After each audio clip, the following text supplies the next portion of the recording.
반갑습니다. 부활절을 지나 기쁨의 50일이 시작되었습니다.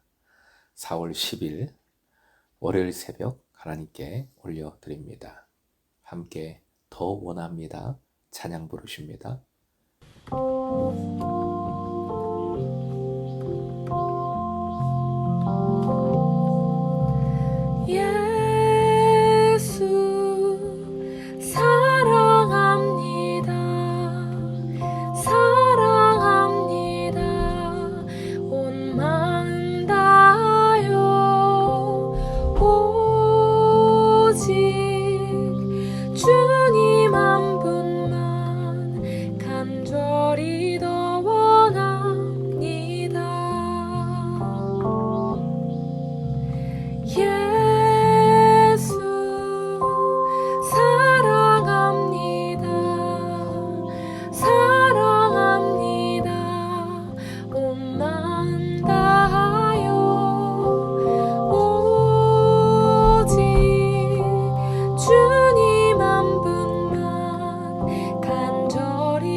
허락하신 말씀 로마서 2장 1절부터 2절, 로마서 2장 1절에서 2절까지의 말씀입니다. 함께 읽겠습니다. 그러므로 남을 판단하는 사람아, 누구를 막론하고 네가 핑계하지 못할 것은 남을 판단하는 것으로 네가 너를 정죄함이니 판단하는 네가 같은 일을 행함이니라. 이런 일을 행하는 자에게 하나님의 심판이 진리대로 되는 줄 우리가 아노라.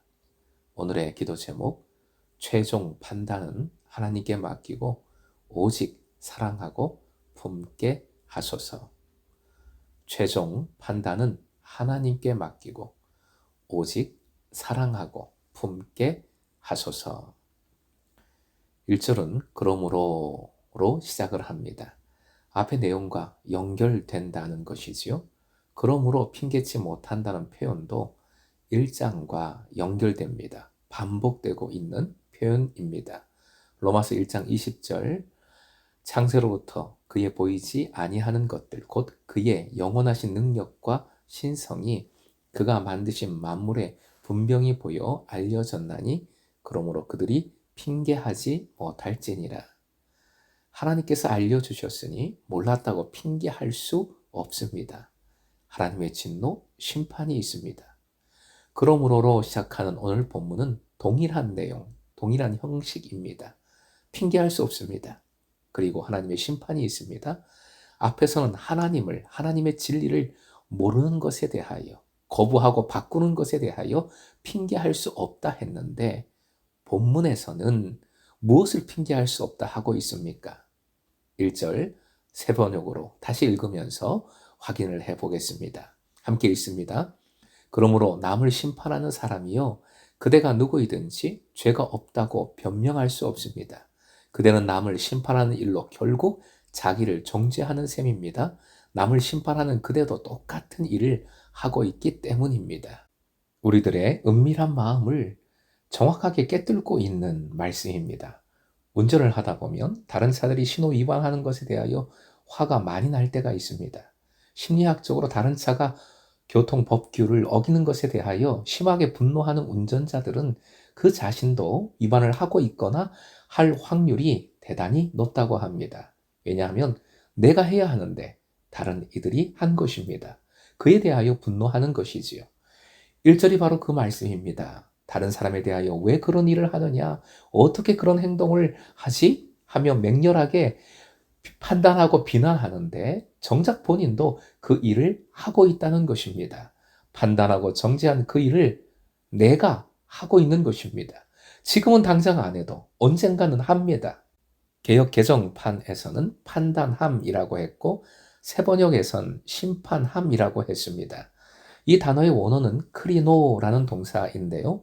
이 단어의 원뜻은 조각을 낸다라는 것입니다. 그래서 다 조각 내고 뜯어보고 내가 결론 내린다가 바로 크리노, 판단하다입니다. 우리는 다른 사람을 내 생각으로 마구 조각 냅니다. 우리의 잣대로, 우리의 판단으로 계속 조각을 냅니다. 그리고 마구 판단하고 비난을 합니다. 그것이 얼마나 위험하고 얼마나 내 위주인가를 우리는 자꾸 놓치게 됩니다. 생각하지 못합니다. 내가 잘 알지. 내가 한눈에 간파하지. 라는 교만한 생각을 갖고 자꾸 그렇게 하고자 하는 것이지요. 그런데 도둑이 도둑을 알아보는 것입니다. 소매치기가 소매치기를 알아봅니다. 내가 그러한 일을 하고 있거나 하고 싶기에 그렇게 판단하는 것입니다. 그러기에 남을 심판하는 그대도 똑같은 일을 하고 있습니다. 결국 자기를 정죄하는 셈입니다. 라는 말씀이 꼭 맞는 말씀이지요. 2절의 결론입니다. 2절도 쉬운 번역으로 화면 보시고 함께 읽겠습니다. 하나님의 심판이 이런 일을 하는 사람들에게 공정하게 내린다는 것을 우리는 압니다. 하나님의 심판이 하나님의 진노가 임합니다. 사랑하는 금성의 제자 여러분, 절대로 함부로 판단하지 마십시다. 자동적으로 판단하는 마음이 들 때가 있어요. 나도 모르게 그 사람에 대하여 그 일에 대하여 조각내고 있는 것을 발견합니다. 하지만 그 마음을 계속 가져가지 마십시다. 그것으로 결론을 내지 마십시다. 그것이 하나님 앞에 죄악된 모습임을 인정하고 내려놓으십시다. 우리는 절대 판단할 수 없습니다. 우리가 결론 내리면 안 됩니다. 예수님을 배신한 제자들을 판단하면 용서할 수 없는 인간들이지요. 특히 베드로 어땠습니까? 말이라도 말지. 목숨 바쳐 충성을 다하겠다. 그렇게 말해놓고 사실은 곧바로 주님을 배신했습니다. 하지만 부활하신 예수님은 그들에게 찾아가셨지요.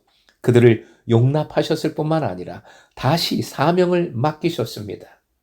하지만 베드로는 다른 일을 자신의 생각으로 사람의 전통으로 판단하는 죄를 그 이후에 다시 범했습니다. 끝까지 품어주신 예수님의 사랑으로 다른 이들을 품지 못한 것이지요. 부정한 것을 먹으라 하시는 환상까지 경험을 하고서 큰 깨달음을 얻은 베드로는 이방인 고넬료 앞에서 이런 말을 했습니다. 사도행전 10장 28절 함께 읽습니다. 이르되 유대인으로서 이방인과 교제하며 가까이 하는 것이 위법인 줄은 너희도 알거니와 하나님께서 내게 지시하사 아무도 속되다 하거나 깨끗하지 않다 하지 말라 하시기로. 사랑하는 금성의 제자 여러분, 이 말씀을 꼭 기억하십시다. 하나님께서 내게 지시하사 아무도 속되다 하거나 깨끗하지 않다 하지 말라 하시기로. 그 누구도 그 무엇으로도 판단하지 마십시오. 두 가지를 기억해 주십시오. 화면 보시고 함께 읽겠습니다. 시작. 그럴 수도 있다. 그런 이유가 있다. 복음은 용서이며 사랑입니다. 복음은 결코 조각내지 않습니다. 판단하지 않습니다. 우리가 판단하지 않아도 하나님은 다 아십니다. 하나님 앞에서 핑계할 수 없는 겁니다. 오늘도 최종 판단은 오직 하나님께 맡겨드리고 오직 그리스도의 심장으로 영혼을 사랑하고 용납하고 품어주는 주님의 제자 되시길 주님의 이름으로 축원드립니다.